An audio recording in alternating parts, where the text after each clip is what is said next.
ওয়াকফ সম্পত্তিকে যখন ধ্বংস করতে আসবে, বিজেপি কাটতে আসবে, প্রতিটি মানুষকে নামতে হবে যে 42,000 মসজিদ এক লপ্তে কেড়ে নেবে। এত বলার পর কেন ঘুমিয়েছিল মুসলমান লিডাররা? আজকে নেতাগিরি মুসলমান লিডারদের ভিতরে আছে, আরএসএস বিজেপির লোক, নিজেদের মধ্যে অসংখ্য ভাগ। এই আন্দোলন আপামর আল্লাহর সৈনিকদের, কোটি কোটি মুসলমান নামবে, হাজার হাজার প্রাণ দেবে। মাটির মধ্যে শুয়ে আছে আমার প্রাণের মানুষটা, সেই মাটিটা যখন কেড়ে নেবে আমি তার সারা টুঁটি ছেড়ে দেবো, সে তখন বুঝবে। কিন্তু নেতারা যেন ফুটুর ফুটুর না করে বেশি, কারণ মুসলিম নেতাদের এই ধান্দা করে ভোটে দাঁড়াবে। কেউ কেউ লিডার হবে ব্যক্তি স্বার্থে বেশি ঘোরাঘুরি করে। মুসলিম হওয়ার কারণে দাড়ি আছে, টুপি আছে বলে পিটিয়ে মেরে দিল, জয় শ্রীরাম বলেনি বলে পিটিয়ে মেরে দিল। আজও 56,000 কেন 56 লাখ প্রাণ দিতে পারে আল্লাহর সন্তান বলে, আল্লাহর সম্পদ রক্ষা করার জন্য। আইন পাশ হওয়ার পরের দিন 20 একর গোরস্থান দখল নিয়ে নিল, তাহলে সেখানকার মানুষদের কবর কোথায় হবে? পুরীর কমিটি থেকে কোনো মুসলমান আছে? নেই। তাহলে মুসলমানদের ধর্মীয় প্রতিষ্ঠানের তার কমিটির মধ্যে হিন্দু ঢুকিয়ে দেওয়া, মানে আরএসএসের মাল ঢুকিয়ে দেওয়া, তাদের মাথায় একটা আরএসএসের লোক ঢুকিয়ে দেওয়া, এগুলোর বিরুদ্ধে প্রতিবাদ করতে হবে। এটা যখন ওয়াকফ আইনের মন্ত্রিসভায় পাশ হলো তখন কেন নাক দেখে ঘুমাচ্ছিল এরা? মুসলমান লিডাররা আন্দোলন করেনি। নরেন্দ্র মোদী, অমিত শাহের 14 গোষ্ঠী মানে আরএসএস, তারা তাদের নীতিগত সিদ্ধান্ত হলো মুসলমানরা যতক্ষণ পর্যন্ত হিন্দু সংস্কৃতিতে ফিরে না আসবে ততক্ষণ তাদের উপর টর্চার চলবে। টর্চারটা কেমন উল্লেখ আছে, we or hour nationhood divine বইটাতে লেখা আছে, যতক্ষণ ওরা হিন্দু সংস্কৃতিতে না ফিরবে, দাড়ি না কাটবে, লুঙ্গি না ছাড়বে, তত ইহুদিদের যেভাবে হত্যা করেছিল 60 লক্ষ, ঠিক একই পদ্ধতি নেবে। এবং একই পদ্ধতি আমরা দেখেছি, আজও দেখছি, প্রতিদিনই দেখছি। শুধুমাত্র মুসলিম হওয়ার কারণে দাড়ি আছে, টুপি আছে বলে পিটিয়ে মেরে দিল, জয় শ্রীরাম বলেনি বলে পিটিয়ে মেরে দিল। ফলে নরেন্দ্র মোদী, অমিত শাহ, ক্ষমা দাও বাবারা, আর মুসলমানদের ভালো করতে হবে না। মুসলমানদের ভালোটা মুসলমানরা বুঝে নেবে। তোমরা তোমাদের রুলার যত রকম চালানোর চালাও, আর আল্লাহর যারা সন্তান, আল্লাহর যারা সৈনিক, তারা কিভাবে আল্লাহর সম্পদ রক্ষা করতে হয়, আল্লাহর নির্দেশিত আল্লাহরকে রক্ষা করতে হয়, সেটা মুসলমান সৈনিকরা বুঝে নেবে। দেখুন, আজকে ওয়াকফ নিয়ে কলকাতায় বিরাট বড় আজকে একটা সমাবেশ হলো, আমি স্যালুট জানাই, অত্যন্ত বড় কাজ হয়েছে। এতে অনেক সংগঠন এসেছিল, মুসলমান সংগঠন, খুব ভালো কথা। আমার কয়েকটা সমালোচনা, ওয়াকফটা কি মুসলমানদের বাবার? শুধু মুসলমানদের বাবা, হিন্দুর নয়, আদিবাসীর নয়। তাহলে ওয়াকফ নিয়ে আন্দোলনে কেন হিন্দুদের বলা হয়নি? কামরুজ্জামানকে আমি জিজ্ঞাসা করছি, পার্সোনাল ল, মুসলিম পার্সোনাল বোর্ডের হেড রাজ্যের, কেন মুসলমান সংগঠন নেই, হিন্দু সংগঠনরা নেই, কেন আদিবাসীরা সংগঠন নেই, এতে নেই, কেন বলা হয়নি? কারণ আল্লাহর যে সম্পদ, এই সম্পদের যে বেনিফিশিয়ারি, এই যে আজকে আমরা দাঁড়িয়ে আছি ধর্মতলার মোড়ে, ওয়াকফ সম্পত্তি, এর মধ্যে বাসে করে কারা যাচ্ছে? হিন্দু মুসলমান ভাগ আছে। এই যে হসপিটাল, এই যে কলেজ, সমস্তটা প্রত্যেকটা মানুষের অধিকার আল্লাহর সম্পত্তিতে। সুতরাং ওয়াকফ সম্পত্তিকে যখন ধ্বংস করতে আসবে, বিজেপি কাটতে আসবে, প্রতিটি মানুষকে নামতে হবে, ইচ অ্যান্ড এভরি, সে আদিবাসী হোক, হিন্দু হোক, খ্রিস্টান হোক, মুসলমান হোক। কারণ মুসলমানদের সম্পত্তি যেমন নিচ্ছে, এরপরে নেবে খ্রিস্টানদের, সব। শুধু বামনাদের ওই পুরোহিতদের কটা থাকবে, তারা মালিক এক একটা। এই তো ওয়াকফ সম্পত্তি তো কারো বাবার ছিল না, আল্লাহর, বেনিফিশিয়ারি সবাই।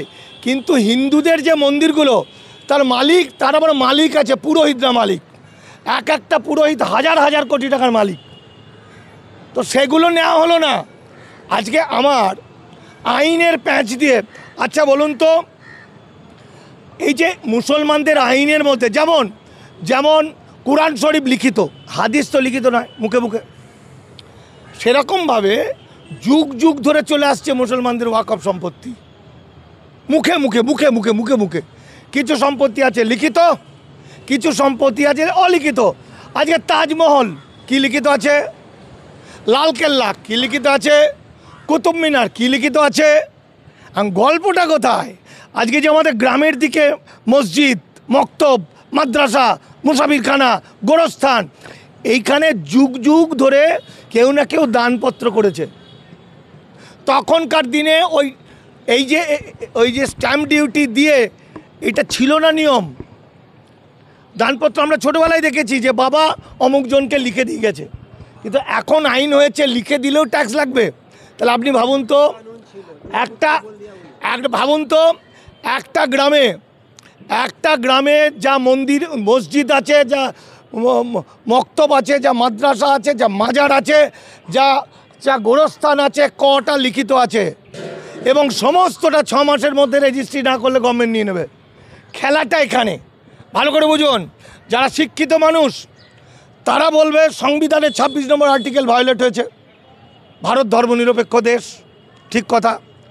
কেউ বলবে যে অহিন্দুরা দান করতে পারার সেটা তার ব্যক্তিগত অধিকার, 14 নম্বর, 15 নম্বর, 16 নম্বর, 21 নম্বর আর্টিকেল।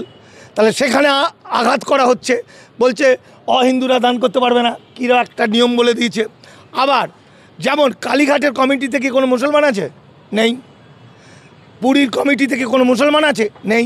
তাহলে মুসলমানদের ধর্মীয় প্রতিষ্ঠানের তার কমিটির মধ্যে হিন্দু ঢুকিয়ে দেওয়া, মানে আরএসএসের মাল ঢুকিয়ে দেওয়া, তাদের মাথায় একটা আরএসএসের লোক ঢুকিয়ে দেওয়া, এগুলোর বিরুদ্ধে প্রতিবাদ করতে হবে, এটা ঠিক।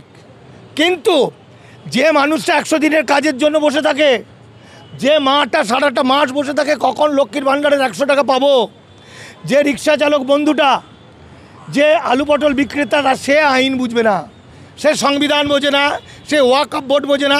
সে বোঝে যে আমার বাপ দাদু, তার বাবা, তার বাবা, তার মা যে জায়গাটায় শায়িত আছেন, যে মাটির মধ্যে শুয়ে আছে আমার প্রাণের মানুষটা, সেই মাটিটা যখন কেড়ে নেবে আমি তার সারা টুঁটে ছেড়ে দেবো, সে তখন বুঝবে। ফলে সে বুঝবে আমি ছোটোবেলা থেকে যে মসজিদে গিয়ে আমি নামাজ পড়েছি, খোদাকে মোনাজাত করেছি, ডেকেছি, আমি দোয়া চেয়েছি, সেই মসজিদটা আমার কাছ থেকে যে বদমাইশ কেড়ে দেবে সে আমার শত্রু। কারণ আমি আল্লাহর সৈনিক। ভালো করে বুঝতে হবে, আল্লাহর সৈনিক কিন্তু এই মুসলমান লিডারগুলো নয়। যদি তাই হতো, যদি এই যে এখন তাদের সব মিটিং মিছিল চলছে, ভালো কথা, এর চেয়ে বড় কিছু নয়। আমি ওদেরও সাবধান করতে চাইছি। আমি বলতে চাইছি, যখন ওয়াকফ আইনের মন্ত্রিসভায় পাশ হলো তখন কেন নাক ডেকে ঘুমাচ্ছিল এরা? যখন আজ থেকে 2 মাস আগে শীতকালীন অধিবেশনে 2টো ভয়ঙ্কর বিল পাশ হলো, একটা হিন্দু উদ্বাস্তুদের চিরকালের জন্য বেনাগরিক বা কৃতদাস বানিয়ে দেওয়া, আর একটা মুসলমানদের ওয়াকফ সম্পত্তি সব কেড়ে নেওয়া, তখন কেন মুসলমান লিডাররা আন্দোলন করেনি? আমি হরিদাস পাল মানিক ফকির দীর্ঘদিন ধরে চিৎকার করেছি, গলা ফাটিয়েছি যে 42,000 মসজিদ এক লপ্তে কেড়ে নেবে। এত বলার পর কেন ঘুমিয়েছিল মুসলমান লিডাররা? আজকে নেতাগিরি মুসলমান লিডারদের ভিতরে আছে আরএসএস বিজেপির লোক, নিজেদের মধ্যে অসংখ্য ভাগ। আর এই বিপদ ধর্মান্তরিত মুসলমানদের। আমি উর্দু ভাষাভাষী মুসলমানদের কতটা কি আমি জানি না, হতে পারে তাদের অনেক ভালো ভালো মানুষ, কিন্তু ধর্মান্তরিত মুসলমান। আজকে বলুন তো, উত্তরপ্রদেশের গোরস্থান আইন পাশ হওয়ার পরের দিন 20 একর গোরস্থান দখল নিয়ে নিল, তাহলে সেখানকার মানুষদের কবর কোথায় হবে? তাহলে তাদেরকে নদীতে ফেলতে পারবে না, তাহলে বাধ্য হয়ে তাকে হিন্দু সংস্কৃতিতে ফিরে আসতে হবে, মানে পড়াতে হবে। গল্পটা এখানেই। আজকে মাদ্রাসা দখল করা শুরু হয়ে গেছে উত্তরপ্রদেশ। আজকে ভারতের বিভিন্ন প্রান্তে, মানে আমি এটা দিয়ে বোঝাতে চাইছি, আমি মুসলমান লিডারদের খারাপ বলছি না, আমি তাদেরকেও মাথায় তুলে রাখছি, কিন্তু আমি বলছি এই আন্দোলন আপামর আল্লাহর সৈনিকদের, কোটি কোটি সন্তানদের যদি আগে মসজিদ থেকে বলে দিত, যখন বিলটা পাশ হলো তখন একরকম হতো। আজকে খুঁচিয়ে ঘা করে দিয়েছে বিজেপির দালালরা। আজকে কোটি মুসলমান নামবে, হাজার প্রাণ দেবে। যেভাবে 1857 সালে সিপাহী বিদ্রোহের সময় আমার মৌলানা হাফেজ মুয়াজ্জিনরা প্রায় 56,000 প্রাণ দিয়েছিল। আজও 56,000 কেন 56 লাখ প্রাণ দিতে পারে আল্লাহর সন্তান বলে, আল্লাহর সম্পদ রক্ষা করার জন্য। কিন্তু নেতারা যেন ফুটুর ফুটুর না করে বেশি, কারণ মুসলিম নেতাদের এই ধান্দা করে ভোটে দাঁড়াবে, কেউ কেউ লিডার হবে, ব্যক্তি স্বার্থে বেশি ঘোরাঘুরি করে।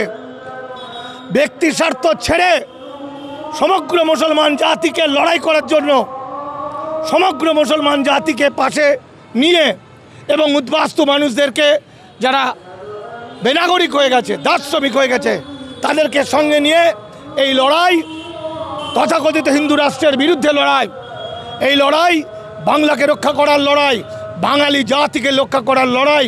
প্রয়োজনে ভারতবর্ষ থেকে বাংলা বেরিয়ে যাবে।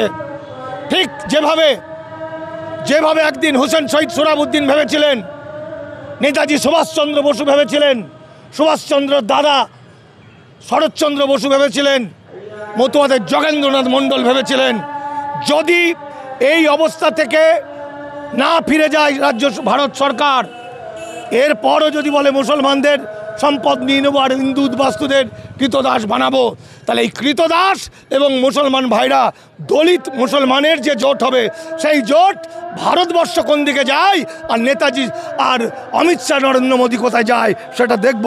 সময় সব কিছু প্রমাণ দেবে। আমি চ্যালেঞ্জ করছি ওদের।